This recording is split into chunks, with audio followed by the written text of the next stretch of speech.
personal branding is very essential. It's like your footprint, what people know about you, the deliberate actions, behaviors that you put out there so people can remember you for who you are. So my values is authenticity.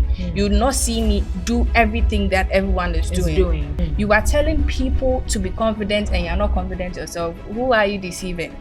Yes, it's good to show up online, but it's good for you to show up in person as well. The real world as well.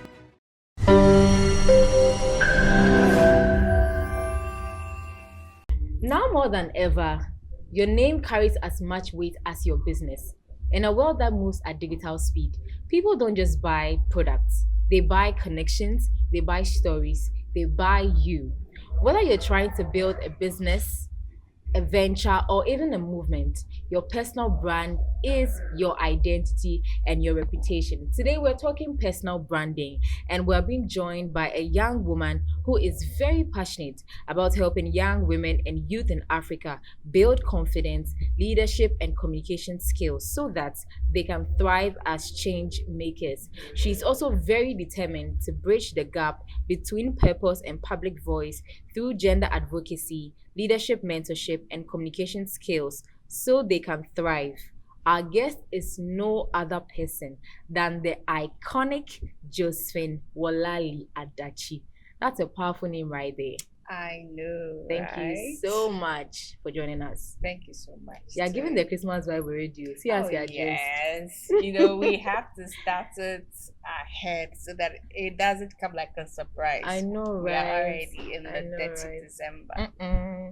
Okay, so from being a recipient of the global impact for youth and then women development, and also representing Ghana in Dar es Salaam, I'm very sure all these feats are greatly hinged on your personal brand.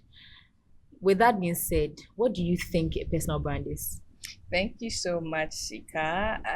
It's such an honor to be here with you today. From representing Ghana in Dar es Salaam, I went in to represent Ghana at the National Youth in Peace and Security Forum in Dar es Salaam. It was organized by the Africa Leadership Institute, and it was such a great opportunity to be there.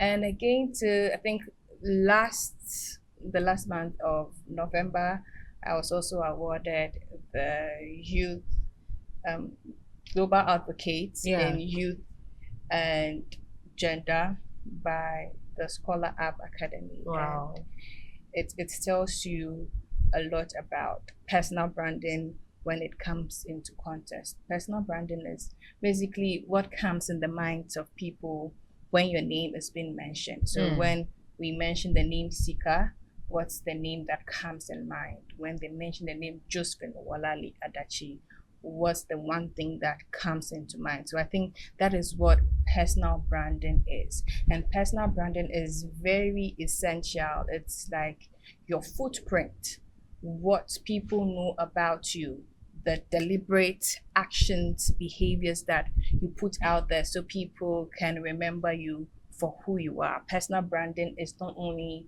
about some people would want to call it settings or a fake lifestyle. Not at all. Personal branding is who you are every day. Personal branding is, I'd want to, when someone speaks about personal branding, I would want them to think about these three things. I would want them to think about the identity. Who are you? What do you want to do? What do you want to be known for? Right. What are your values? And how do you behave? So growing up, I really growing up, this is a tea nobody knows, but growing up I was quite fat or obese, like bigger than most of my friends, and that really affected my confidence going into senior high. It kind of lingered, you know, but getting to the university, I was able to build myself, build that confidence, and I decided to run for SRC president.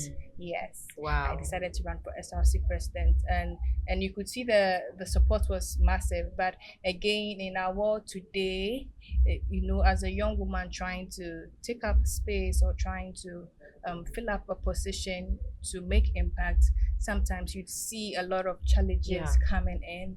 And fortunately or unfortunately, I couldn't win the position, but running for that position kind of exposed me to the challenges, the situations that young women get to face when they try to speak up or try to make an impact. So that kind of fueled me, and it kind of gave me that vision to know that this is who I want to be. I want to be that person who can encourage that young woman, that young girl, that she can do it. And how can these people effectively make change if they are not able to communicate effectively? So thank God I was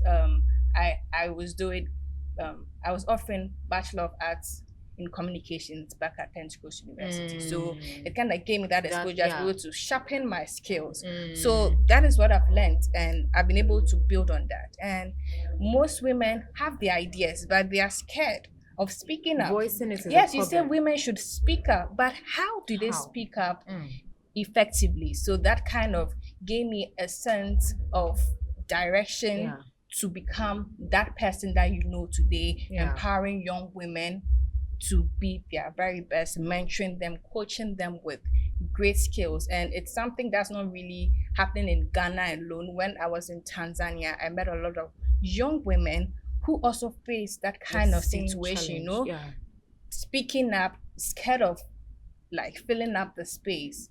I also got the opportunity to train about 100 young women in Somalia. Wow. And it was the same issue. So it's something that is pertinent. Pertinent. And I was speaking to them, and I told them that they should make a promise to themselves, not to me, that they would never give up. And I told them it's not going to be easy. People are going to laugh at you. And I remember losing my elections and people laughing in my face. But if you'd let that prevent you from getting to where you are, you would never be that woman you'd want to be. So that led me to have that identity. And your values, my values is authenticity. You would not see me do everything that everyone is doing. I remember starting this, people were telling me, Josephine, aren't you doing too much? Aren't you everywhere? But I know where I want to get to. That relentlessness, you not giving up, resilience, those are my values. So identity, values, and behavior. You are telling people to be confident and you're not confident yourself. Who are you deceiving? So that is when it comes in, when people say fake lifestyle. Some people are posing to be rich people, but they are not rich people. There's no alignment. That is not branding. I don't know what you'd want to call it, but that is not branding. Branding is knowing who you are, standing in your values, and acting. It's like you doing your talk, walking the talk. So that is what personal branding means to me. Wow, so beautiful. Now let's talk a bit more about your journey. I think at a point you mentioned that right from childhood you were quite obese, and then the transformation sort of started when you entered university. So could you talk about that point where you came to a realization that I could get better and I can take a step forward to contesting for this position? What really happened in between? What would you say was the game changer? The game changer was I think I had quite an exposure. I had a lot of value. I had some things going on for me. So right after WASI, I didn't get into the university right after that. A few challenges, financial challenges. I couldn't go into the university. So I decided to work. So I already had a bit of working experience before entering into the university. And a very big thank you to the Vice Chancellor of Pentecost University, Professor Kwabena Japon, and the whole team, and the head of PR as well, Mr. David Goon. They came up with a program, the Student Experience Project, that gives students the opportunity to work and study on campus. Right. So I applied, and because of my working experience already, It made it easier. Yeah. So I was able to get that job, and I was now working and studying. So it kind of exposed me to the management and how to relate with students. So I wasn't just a normal student. I was more like a student staff. You know, so that kind of pushed me in the limelight with no option than to lead. And I was working with the quality assurance unit. My head was Dr. Tapenyin, and I was working with Madam Fortune, Mr. James, and we conducted lecturers evaluation. You'd have to go around classrooms speaking to students. This is what lectures evaluation is about. This is what you are supposed to do. You know, so it kind of pushed me in the space to be able to do it. I'm like, I'm already doing this. So I had conversations with a few people, and I realized a bit of gaps, you know. So I was on both fronts. I'm like, why don't we bridge that gap? Why don't I lead the student front, have conversations with management to be able to address some of the issues that students are facing? So I think that kind of exposure, that kind of skills that I had propelled me to run for the position. And again, I had a few people, like, as I was going through that, I had a lot of people reach out to me, tell me that they are really impressed with what I'm doing. People were inspired. People like, if you run for this position, it'll become like, oh yes, I think it's a great way to start. Why don't I spoke to a few people, and they were on board. But again, you'd see people agree with you and later come back and say, but from the look of things, why don't you be vice president? It's like they don't want you to be, you know. They know what you're capable of. But again, the kind of socialization, the communities we've grown in, our parenting system, schooling system has always like kind of made it in a way that we have our counterparts, our male friends always in the lead. But why don't we also give space? And it looks like the women should play safe by being by the side, you know, try to be gentle and and that was it. And I'm like, no. Most of them are like, oh, Josephine, if you run for WUCOM, you would win. But the presidency in India, it will be hard. Why don't you just? I'm like, so you don't have any problem with me. It's just because I'm a woman. My policies, they were like, everything was on point. The only thing was you being a woman. But so it's that's some of the situations that I had to encounter, and I know several women in different situations are facing. Some of it might not be in leadership positions, but even taking transportation, you know, like the basic things you do, buying something, you know, as women, we need to speak up. It happens in various situations. So it's something that we really have to look at. And that was what propelled me to just launch into the space. I started advocating, going for programs, networking with people in the same kind of mindset who also believe that women deserve to be given a seat at the table. They need to contribute. When women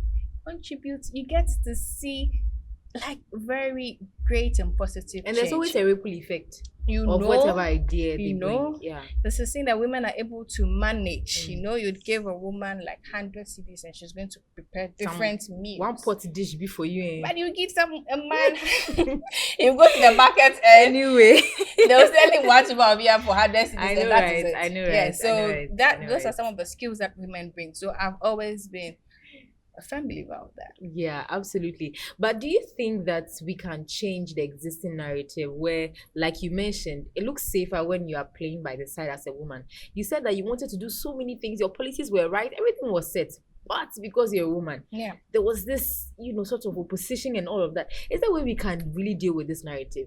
Well, I'm a firm believer that we will get there, but it's going to be very hard. Very, very hard. Maybe not in our generation. Maybe my children's generation, we might get to see that. And ripple effect, small drops makes a mighty ocean. So all these advocacy we are doing today is going to matter in the few years to come. So I strongly believe that something like that is going to happen where women are going to be given this. Well, it's going to be very hard, but it's because of some of the advocacies that those before us made. That is why we are here. I think in the 2000s they had a campaign that was encouraging parents to take their girl child to school. So that's like 20 years ago, and 20 years down the line we see a lot of women. The statistics are showing that a lot of girls are in the classrooms now.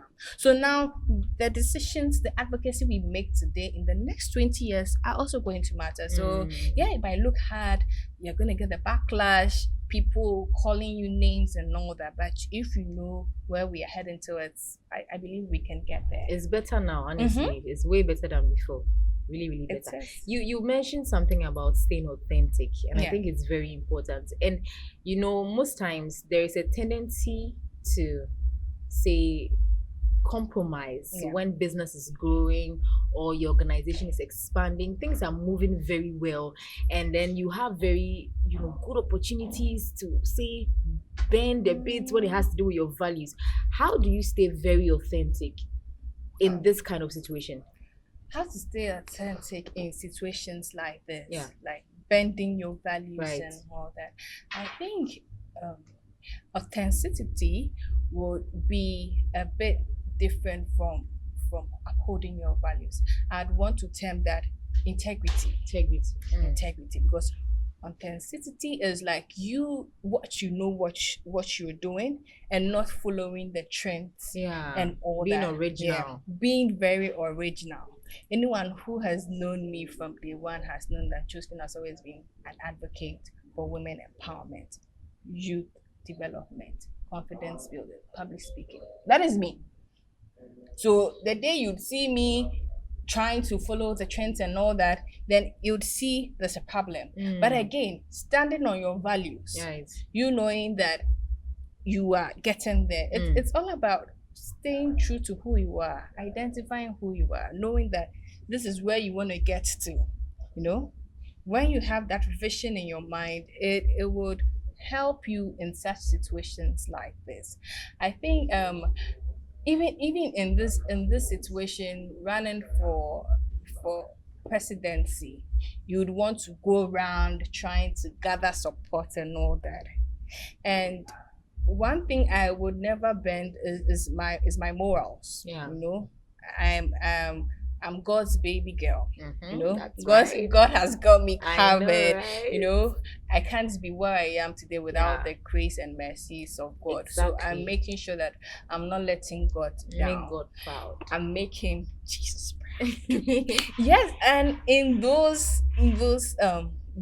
that journey, as women, people say this all the time, and I had to go through such a situation where before I got help, something had to happen. Do something small. Give something to something. And I'm like, no. And I remember walking out of that office that day thinking, what am I going to do? What if I taken that money? God is actually proud of you for doing that. Very proud of you. That's my girl. That's my girl. Yeah. So it's all about your values once again, knowing where you want to get to. You don't have to compromise. Yeah, it might be a bit slow, but slower is better than you rising there and everybody knows that this is how you got there. You got there. That's right. So with regards to your personal brand, I'm looking at you being able to communicate it effectively to your audience, because I think at a point you talked about behavior, lifestyle, that whatever you claim you represent should show in your lifestyle. So I think you mentioned, you talked about confidence. If you're preaching confidence, you should be confident. You should be Yeah. able to voice out whatever it is you'd have to present to your world. How do you effectively communicate that? Because I think quite a number of people know that, okay, these are my values, this is what I Yeah. believe, this is what I stand for. But then how to now carry out that message Yes. is a bit, confusing. A bit They're unable to confusing. know how to go about that. Could you please tell us how to do that? So with your personal brand, so now you know who you are, Yeah. where you want to get to. How do you effectively communicate that? And once again, I'd want to clarify and let people know that personal branding is only about social media. It's about the people or the personality people get to encounter when they get to meet you. Right.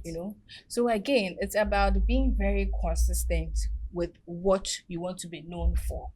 For the past 3 years, everything I do is women's empowerment, public speaking, confidence building, youth advocacy, over and over and over and over and over and over again. Even if you don't want to admit, when you are sleeping and they wake you up, what is Josephine known for? Yeah. It's gonna come in your mind. So it's consistency. It's consistency, and staying very authentic. Staying very authentic, showing the world that this is who you are. Sometimes when building a brand, people want to make it look all rosy. But you being yourself, being authentic, and showing the highlights of the story, when you had to go through the lows, the times you fell out, the times you were able to make it. Share your journey. Don't be shy. If you are shy, you're not ready for a personal brand. Exactly. Or you want to be known as the shy person. I know, that right? is your personal brand. Yeah. What you are not doing, that is how people are going to address you. There's a saying that says, there's a popular saying, as soon as we went into communication class, my HOD, Madam Miriam, she's always said it. You cannot not communicate. You cannot say you're not communicating. Everything you do is you communicating. You not deciding to say anything. Tells a lot about you. People are already forming perceptions about you. So it depends on how you want people to address you, how you want people to see you. So again, you being very authentic, showing up consistently, again, knowing that it's a journey. Yeah. You would definitely get there. Again, to making sure that you don't drift away from what you had in mind. Right. If you're able to do that, you'll be very fine. Again, for me, example, I want to be known as somebody who is advocating for women. It's not even like I want to be known. I'm advocating for women. Yeah. How can I be advocating for women and I'm always home? You are not doing anything practical. Yes, it's good to show up online, but it's good for you to show up in person as well. The real world as well. Let people see what you are doing. So you'd see me interact with women. You'd see me interact with young women. You'd see me do things on confidence building. You see me do things on public speaking. So it's good for you to show up to the audience that you are targeting. Showing up well. When you do that, it would consistently over a long period of time, you'd get there. Again, to personal branding is not like a one-time thing. Like you want to be viral. Yeah. That's like just trending in the moment. No. Personal branding is a legacy. You're right. Absolutely. It is what people get to remember you for when you're not in the room. So let's think about it. Do you want to be known for the person who wasn't, and be very clear in what you're communicating once again, because you'd get to some people's social media platforms and you can't really tell what they want to communicate. Yes, it's good if you want to maybe have a personal page for Instagram, but as soon as someone picks your Instagram, Or even, do you know that people can get to Google you? So, for example, we want to check out who Jessica Sika is. If I go online right now and type in Jessica Sika, what pops up? So I've done it before. My LinkedIn comes up, and there's my profile, an aspiring communications expert, and it talks about what I've done. Yeah. Great. I'd want our audience to also just pick up your phone. Yeah, you can try that. Yeah, pick up your phone and check. I'm not gonna judge you. It's between you and your phone. just check it out. And are you proud of what you get to see? That should be something you'd get to ponder on. When you type in Josephine Worlali Adat, what pops up? That's your personal branding. If nothing pops up, it means the world doesn't know you. That's serious. You know, some people say that I don't want to be known. So if nobody knows me, it's good. Some people don't want to be known for anything. They don't want to be in their corner, safe, sound. How do you get to survive? No, but you know there are people like that. Yeah, there are people they like that. They don't want to be, honestly, when they realize my name, I should just type my name, like nothing came up. I'm very happy. They are very happy. I'm peaceful. I'm alone. They don't want anybody to know you. We listen, we don't judge. But you know, their goal is not even to be known, like to be popular. It's just towing the line of impact, saying that this is what I want to, this is what I want to be known for. Not like everybody in the world should know me. As soon as my name is mentioned, I should be known for reaching out, say impact, say, you know, like when we say Alice Stockwell, we know what she does, we know what the brand represents and all that. When you say Coca-Cola, everybody knows that, oh, it's, you know, it stands for something. So it's not necessarily just trending, like you said. Yeah. So people just think, once my name is not there, I'm safe. I'm in my one corner. Nobody's worrying me. Then it means you get to limit yourself as well. Living below your potential. Yeah. Because there are a lot of opportunities I have gotten that I didn't know anybody from. And I always say this, that I didn't grow up with like a very affluent family. Like maybe I know a politician somewhere, or minister somewhere, can connect you. I have some Uncle B. We've been hustling since till date.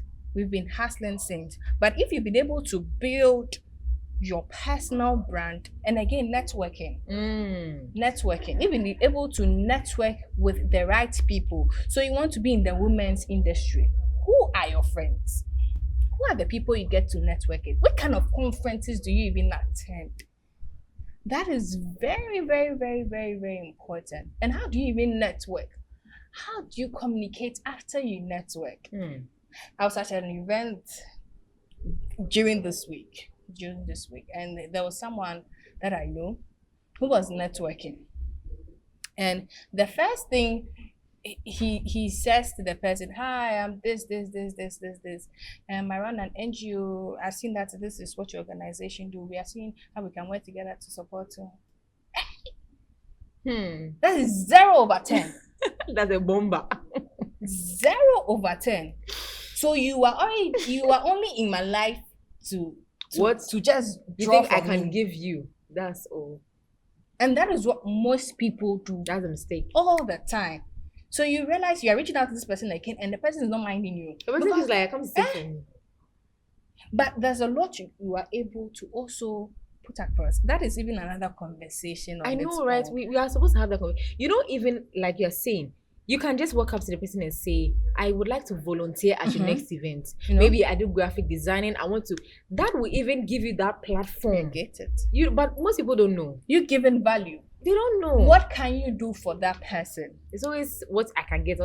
No. You know? What you can do. And that is even when you are trying to network with someone, maybe in a higher position. Yeah, exactly. How do you even network with someone sitting next to you? And I have a video on this that I posted on my Instagram about even how to network. When you go for events, you targeting those sitting in front. Those sitting in front are usually tagged as the dignitaries, the big people. But what about someone sitting next to you? You don't know who that person is. Do you know I had the opportunity to be in Dar es Salaam because of someone sitting next to me. Wow. I had that opportunity because someone sitting next to me was the key to me being in Dar es Salaam. So it is very important. Very important. So even being in the right circle of connections also helps. And being very clear on Instagram, on your socials too, helps in communicating everything effectively. Right. Yeah. Absolutely. Now, you've spoken a lot about personal brand. Great. I'm looking at a situation where there's a mismatch between your brand and what people perceive about you. Yeah. Right. So some people can think, I'm doing all the work. I am trying to live out what I believe in. My values are, ABC, and I'm trying to live them out. Yeah. But say there are a number of people who have a kind of perception about me. They feel this is who I am or this is what I am, but it's not in line with who I really am. How do you navigate this part where there's a mismatch, very obvious? So when there's a mismatch, so people have a different perception. Very different. It happens. So for example, there are people who say that, I don't know what everybody thinks I'm like this, but I'm not like that. This is what I stand for. This is what I'm trying to put out. But people just think I'm this kind of person, but I'm not. Wow. How do you handle such a dilemma? Yeah. So I think I'd want to the first question I'd want to ask such a person is that, who are these people giving you the feedback? Right. Are there people you take feedback from? It's very important Who you take feedback as we go along the way. Because I told you earlier that there were people who were saying I was doing too much. So somebody saying you are doing something different from what you actually want to project. What you think you are projecting, is it in the right way? Those are the questions you need to ask. Who is giving you that feedback that by the time you even realize it's just one or two people who don't really even like your matter that are giving you this kind of feedback. So it is good. That is why it is good for you to have mentors, people you look up to in such a space, to be able to have these conversations with that, this is what and what and what. And let these people give you very candid, very straight to the point feedback. Because it is very, very, very important. Right. This feedback that people are giving you, you need to have those conversations to let them know that is this, and try to look at your communications. But if you're able to get feedback from people and they let you know that, what you are doing, you're on track, is on track, that is going to be fine. Because in this world, no matter what you do, as for that one, you would have people as for that one who will say, even me, they'll say Josephine is doing too much. Even Jesus Christ, the perfect one, he still had issues. Now we human beings, who will be? Maybe so those kind of comments are going to come. Of course. But again, when you have people that are able to hold you in check and hold you accountable, that also matters. Again, to whatever brand you want to build, you should have like a brand kit or something. You should have like a vision board, something you have written. I want to do this, I want to do that. So now, whatever you are doing, you make sure that does it help you do what you wrote. So when you get that kind of feedback, you come and ask what I did. So you just try to remember what you've done. There's a powerful technique and skill that I'm still trying to build. That is very important. Journaling. At the end of each day, you write what you are grateful for, what you've been able to do. It helps you even with writing and being able to communicate effectively. I know with iPhones, there's a journal, you can speak to it. So like you doing a voice note, you get to record. So when you have something like this and someone is giving you some feedback that you're not too comfortable, you can just have a look through. What have I done so far? Is it in line with what they're saying? And is it answering my question? Is it helping me build what I'm supposed to do? I said I wanted to do this. Is it in line? So when you're able to do all those check-ins and it is still in line, my sister, just do it. Just continue. And just know that, and if whatever religion you believe in, just know that whatever you're doing, if it's not against your beliefs, if you're a Muslim, if you're a Christian, if it's not against your beliefs, go on. Sometimes you would have even your mentors and everybody go against you, and it is only you that when you sleep and you dream, you see that, hey, I'm supposed to go this stretch. The Bible says that I've come in the volume of the books to do that which has been written about me. So that means that, like you're saying, once you know that this is God's will for me with regards to my career or this NGO, whatever I'm doing, and God is the one directing me, that's it. You know? So that would also count. So as I'm saying that these mentors and things can give you, but if that is what is really in your heart, God has spoken to you that you do, just do it. Maybe everyone's going to fight you today, but in the next time they'll see the it's impact. Going to be worth it. Absolutely. Right. So let's talk a bit about women empowerment. I think you're an advocate for that. I hear a lot of people say that women don't support each other. There's so much competition, we hear people say, oh, women should support, but people also say that no, I don't think women support each other. There's a lot of competition. What do you have to say about that? Is it true? Do you think that it's happening that women don't support each other? I'll say yes and no. Okay. Yes and no, because it depends on the woman that you are dealing with. I get it. When women get to know that supporting each other is for our good, they're able to come on board. Again, we have some people too who don't really like good things. So that would be like a personal character trait. Not necessarily something having to do with okay. And that thing is like, I feel like it's just a saying to just push women away. So do you think all men are supporting themselves? No. Of course not. Cain killed Abel. Yes. It's just a personality trait that maybe one or two people would have. Exactly. Again, we would have some women too who are not really enlightened, who are not exposed to know that this is the situation. We supporting each other is good. It's for our collective good. Getting it. And we have some people too who don't like good things. Some people too who don't understand why their fellow woman should make it in life. There are some people who would envy you. There are some people who are jealous. And it's not synonymous to women alone. We have men who are also in the same situations. Some men who don't like good things. Some men who don't like their fellow men to make it. Some men who are jealous. Some men who are envious. So it's a personality issue. So I don't know why it's always tagged women don't support each other. So I think that's the situation. It is usually relating to certain people. So you'd see a woman who doesn't even like maybe person A, wouldn't support person A, who is a woman, but will support person B, who is a woman. That means a personal issue. Personal issue. Very, very personal. Yes, and they would also say that women have a lot of emotions and men are able to talk it out and hey, man, women, we both have emotions. Yes. Yeah, maybe I'm still looking for like they would always tag us as being emotional. That's why we don't support each other and all that. I feel like it's maybe personal things, because I saw that during my campaign that I saw certain women who were supporting my opponents.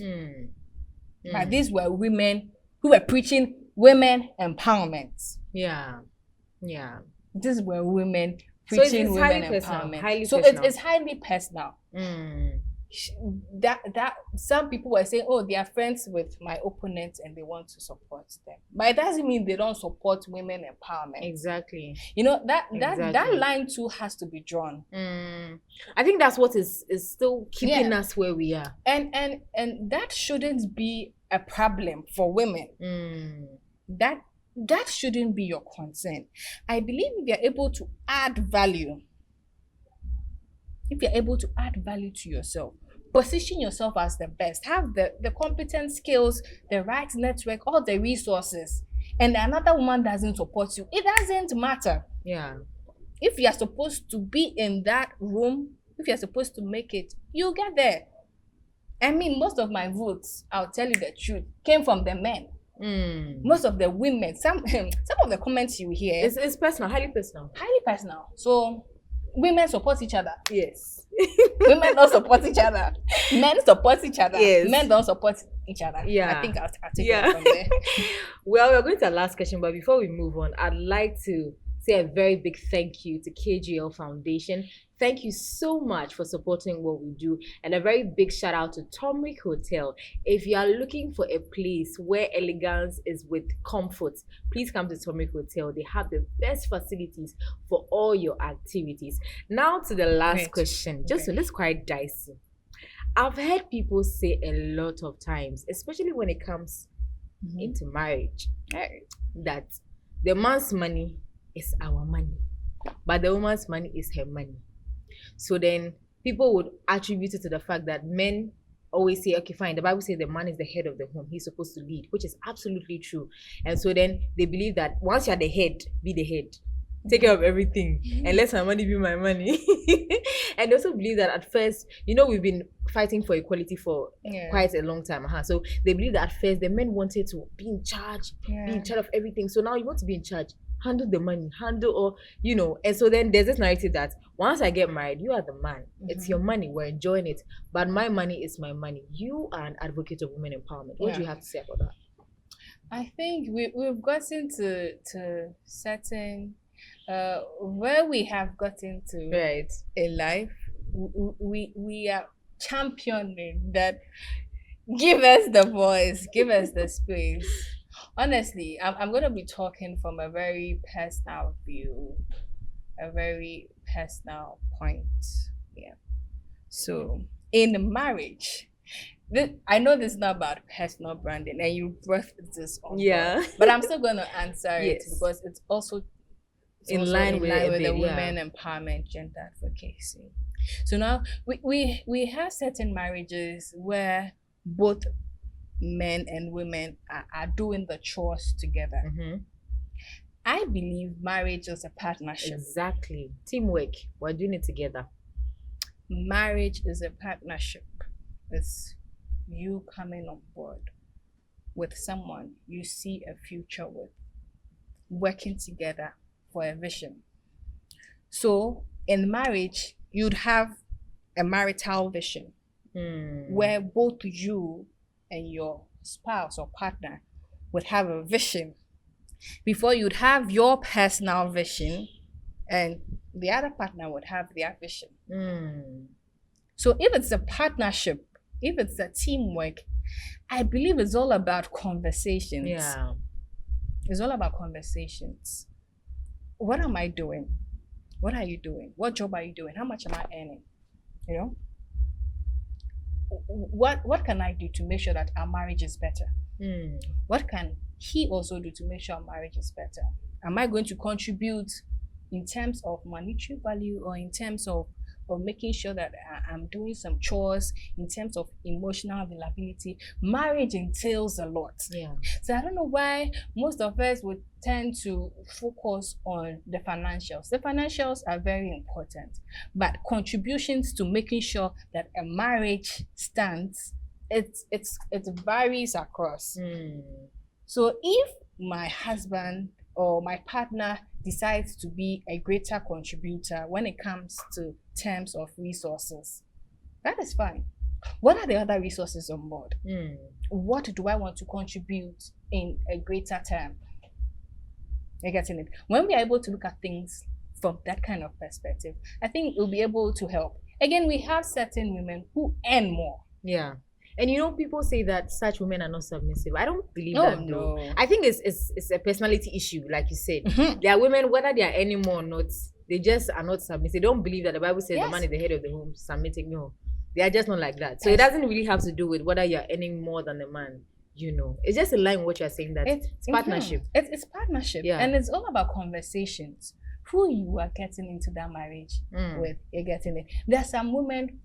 So imagine. You people have decided to do it like, okay, maybe you contribute, my husband will contribute 70 and maybe I'll contribute 30% of financial resources to make sure that we are taking care of the home. So imagine maybe I am earning about $100,000 or maybe 100,000 Ghana cedis. And maybe my husband is earning about maybe 50. When I contribute maybe 30,000 or 30%, it's still going to be more. Yeah. So with marriage, there's a whole lot of dynamics to it. And one marriage is not the same as the other. Yeah. Every marriage and how they come out. So my formula might not work for you. My personality traits have been all those things count. My partner's own is also going to reflect in the marriage. So whether the money is for the man, I think it's all about conversations and who you are in a relationship with. Exactly. We have some men too who just want to support their women. We have the odogos. So make sure that if you want someone to take it all, well, I believe that we attract who we like. We get to attract people based on who we are, you know. Because now the men are even looking for high value women. They don't want liabilities. So as a woman, you want an odogo. What would be an achalugo, an authentic one? Yeah. what would make great would also make that odogu want you. Exactly. Yeah, I hear and see all those videos and all those comments on that women should do this, women should do that. I believe you just focus on yourself, position yourself there. They would come. Yeah. Then you get to make your decision. Personal branding really took a great toll today. Right. So Josephine, you want to tell your audience your final words. Somebody is looking at you and like, this lady, I want to be an audacious woman like this lady. What are you saying to that person? Yeah. So I'm gonna say to anyone watching me out there is that don't look at your current situation to judge yourself. Don't be too hard on yourself. You can start whenever you want to. We had the CEO of KFC start KFC chicken that we all love today in his 60s. We had Oprah Winfrey do well in her space when she was much older. So if you're a very young person, I know we are very confused. You see a whole lot of things today. You see Forex, tomorrow you see somebody selling items and you're like, hey, what should I do? What should I do? But just stick to yourself. Be true to who you are. Have an introspect conversation with yourself. What do I really want to do? What are you passionate about? I think you can start from there. Someone were like, I don't know what to do, but what are you passionate about? I really like to talk. So I'm going to take it up from there. So you see me build myself in the talking space. What do you like to do? Do research. You can access a lot of information. Chat, GPT, YouTube, Google. Build yourself, you know. Open that LinkedIn account. Get that Instagram. Brand yourself. Network with the right people. And you'll be just fine. It's going to be hard in the beginning, but trust me, in the next year, next 2 years, give yourself 2 years maximum, you know. And if it's not working, look for me and ask me. Just when you said in 2 years' time, I'm not going to. And you definitely see that impact. You see that where you started from 2 years ago is not where you are going to be in the next 2 years. So just be very positive as well. Be very positive. Always put on a smile and you'll be just fine. If you're tired, please put off the phone, lock the door and sleep. Come back re-energized and you'll be just fine again. Thank you so much. And make sure you follow me on my socials. I'd really want to hear from you. I'd want to have conversations more on this. If you are into anything gender, women, youth advocacy, I'm the right person to speak to. Anything communications, you know, I do Canva, I do social media management, I do video editing, I do photography, everything communications. You can call me. I do emceeing, I do moderating, I do public speaking. So anything communications, anything youth gender advocacy, just hit me up and let's talk more.